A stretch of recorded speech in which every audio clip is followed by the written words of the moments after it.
police, IPD, CIRA, DPCI, and the entities that are there. And that we have the commissioner, the deputies and the provincial commissioners who have been working fairly well with.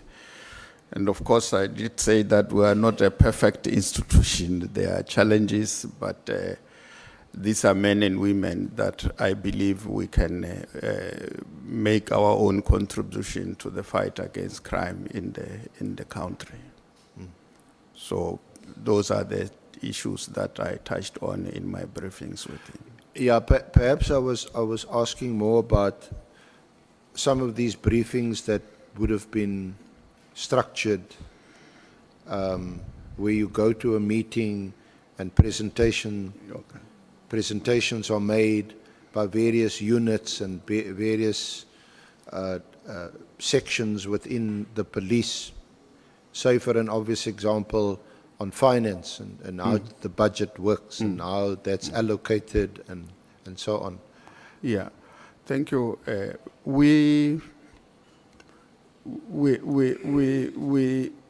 had briefings that deals with the respective divisions within SAPS. We'll have briefings on visible policing. We'll have briefings on finances. We'll have briefings on detectives. We'll have briefings on DPCI, the Hawks. We had briefings on the civilian secretariat and briefings on IPD. Each of these briefings, for instance, those that had to do with policing, in the main, the person at the center of the briefings will be the National Commissioner. And the National Commissioner, depending on which division are we dealing with, he will then invite relevant people who are responsible for the division. For instance, if it's visible policing, it will be led by the National Commissioner, and in attendance, it will be the Deputy National Commissioner, Visible Policing, General Msikidi. And she will come with the divisional head, which is General Mamuteti in this regard. And the detectives will also have the similar approach, where you will have the the National Commissioner and the Deputy National Commissioner Detectives, General Sibia, who will then come with his components to that briefing.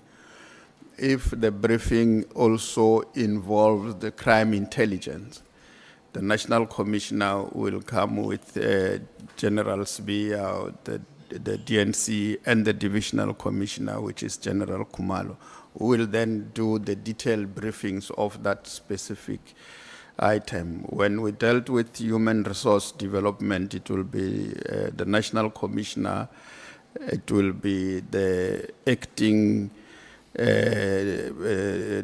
DNC of human resource, and then it will be the Divisional Commissioner who is responsible for that space. And in this instance, because the organizational design, for instance, falls within that department, that division, you will then have the study group that is responsible for organizational development, making a presentation on the structure of police. So we'll have those intense discussions, but all of them are led by the National Commissioner as the accounting officer. And obviously during those briefings there'd be questions and answers and interaction, exchange of views and things like that. Now, what would be of particular interest would be the briefing on organizational design, the organizational structure, and so on. That is where you discuss the various components within the police and so on.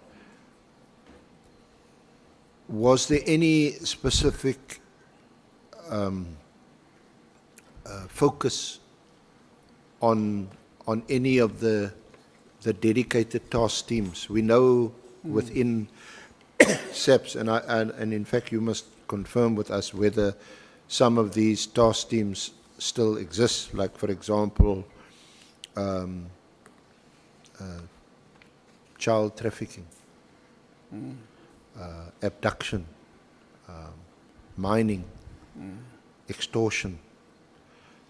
These are task teams that we know were established. Yeah.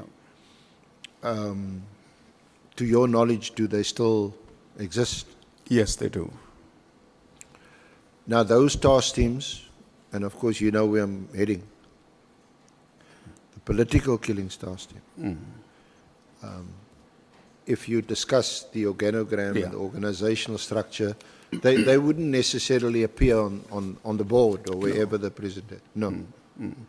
Yeah. When a presentation was made on the organizational structure, we were discussing the structure in terms of what is there and what are the challenges that we are confronted with as a country. And we'll engage.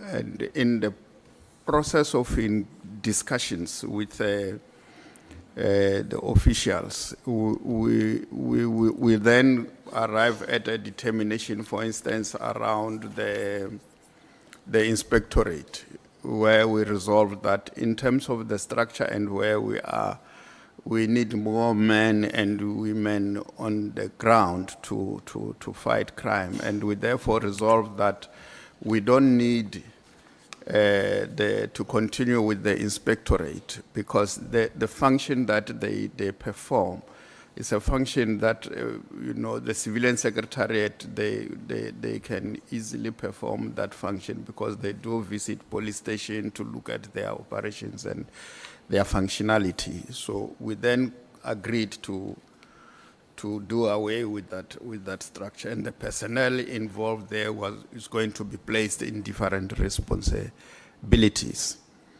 And beside that, we looked at visible policing. We had a division of visible policing, and when we discussed it, we came to the conclusion that yes, it's a necessary function, but the way it is structured, we also need the capability to put boots on the ground to deal with crime. And therefore, it will assist us greatly if we can separate visible policing and operational response, which were made one.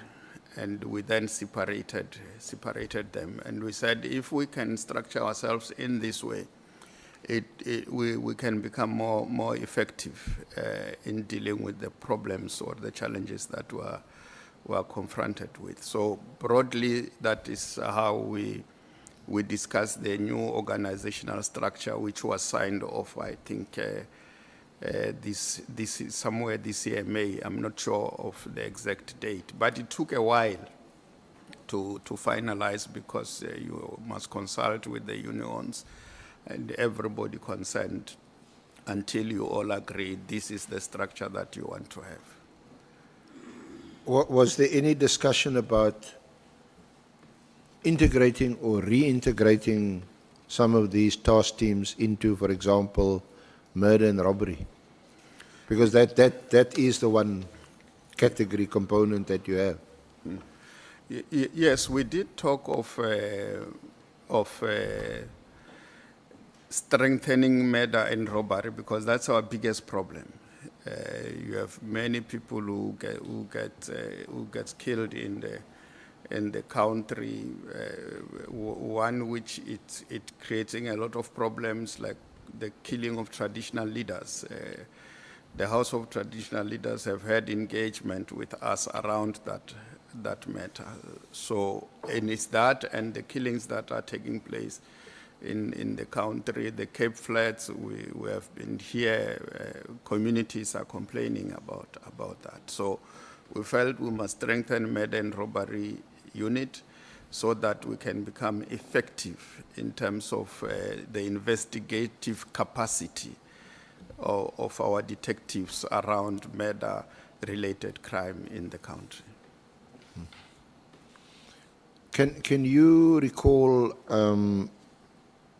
when you discussed organizational design, organizational structure, and would the political killings task team, would that have been specifically highlighted? Would it have been specifically mentioned, or was it just mentioned in passing? Well, it might have been mentioned in passing because we didn't, in the organizational structure, discuss political killings because it's a task team that was established to deal with a specific problem. Here we're talking about a structure that must define policing in the country. So just in relation to the political killings task team, you were appointed in May 2019. Yeah. And you probably, you know by now that the interministerial committee was established by the president in May 2018. Mm-hmm. So just over a year later, you become a deputy minister. When was your first experience of the political task team? What do they do? How do they operate? Who's in command, etc.? When I first became part of a meeting, it was somewhere in KZN where a meeting was convened, and I was. I'm sorry. Maybe put the mic up. Yeah. Then you can sit a bit back.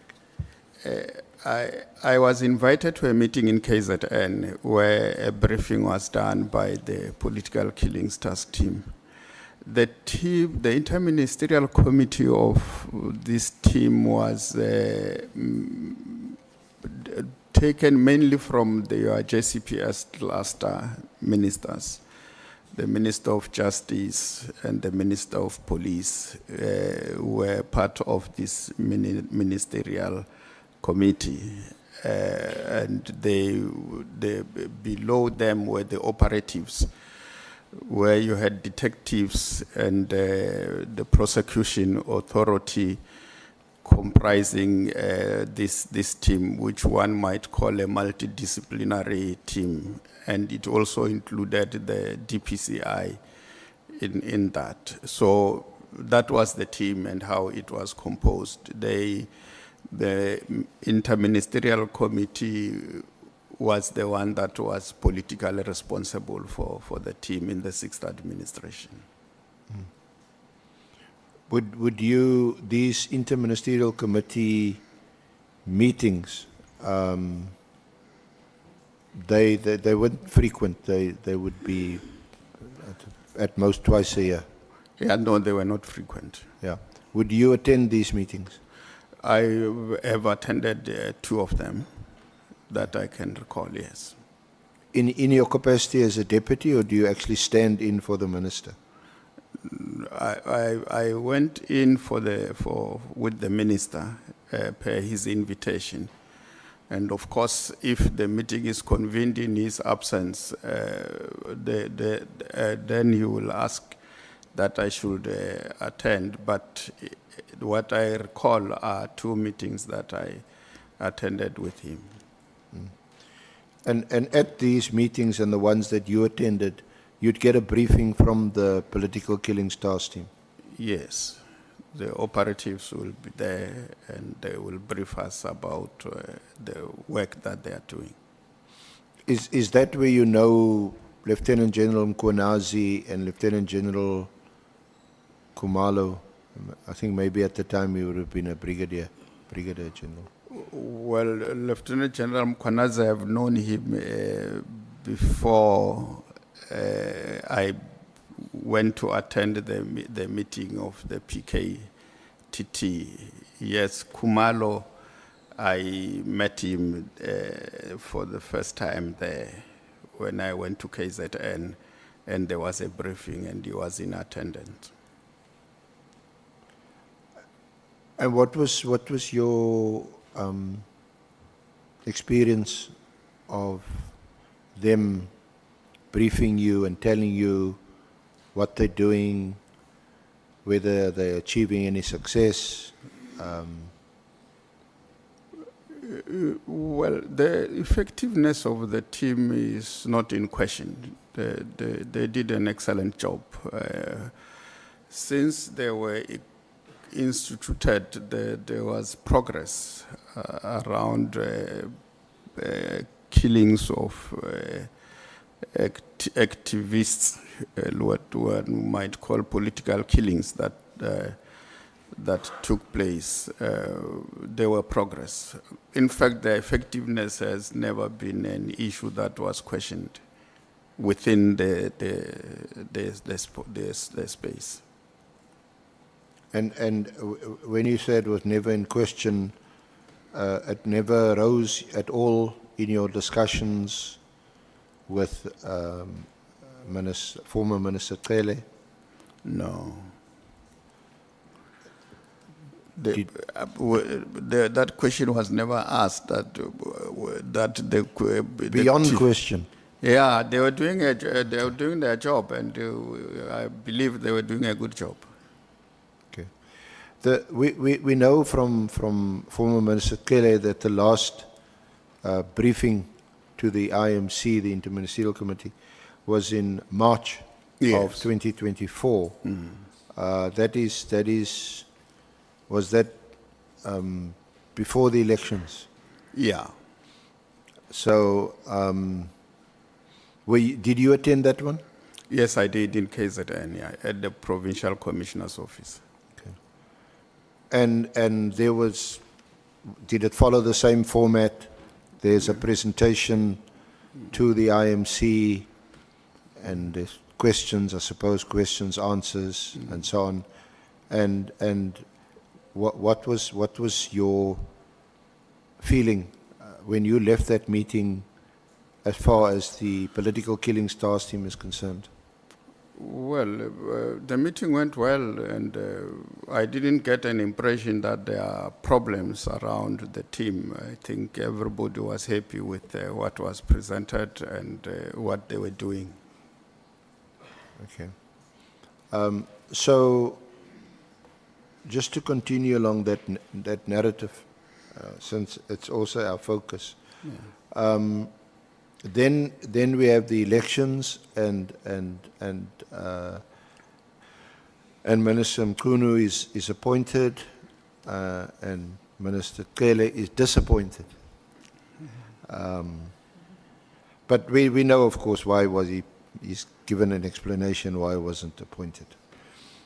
He was too low on the list or something like that. But what was your reaction to the appointment of Minister Mkhunu?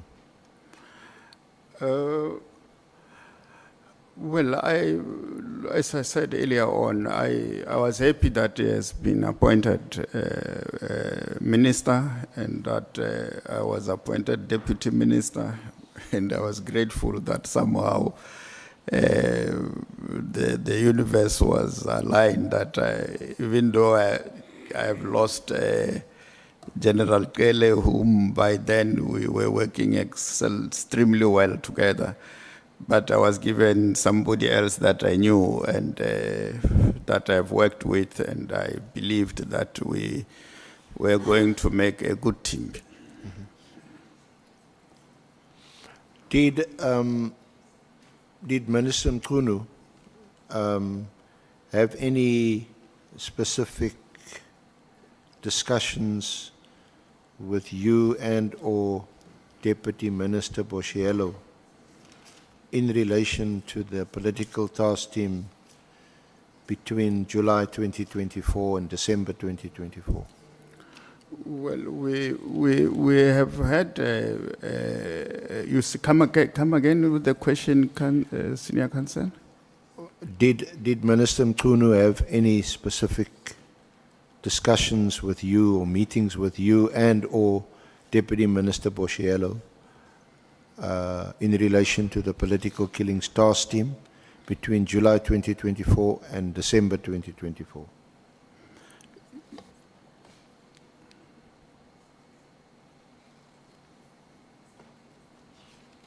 Yeah. Okay. No, I thought you were having a conversation. We have had discussions around the structure and the need for us to handle things in such a manner that we strengthen our capacities so that you don't have to create task teams to deal with specific challenges, because we will have developed that capability within the police to deal with the challenges that we are confronted with. And it is in this context that the issues that we discussed around the PKTT took place.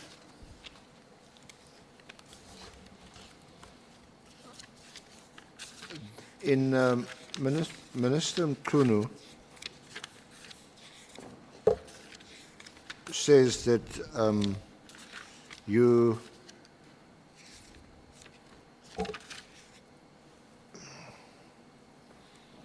can you recall having a meeting specifically with Minister Mkhunu in November of 2024? Yes,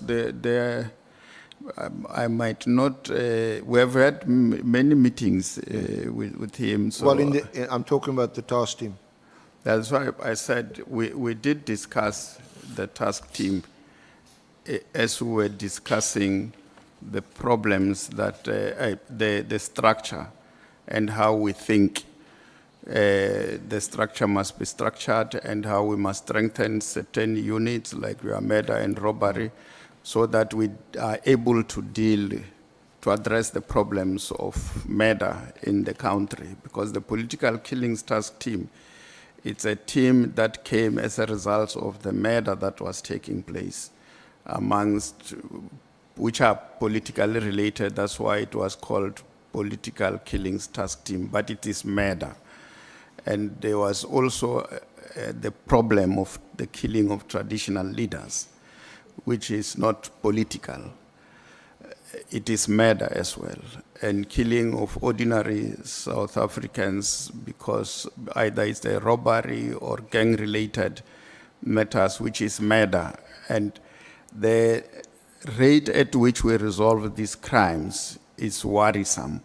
Hence the need to strengthen the unit that deals with murder and robbery, so that we are able to resolve any murder that takes place in the country. And in that context, then the issues of the task team like political killings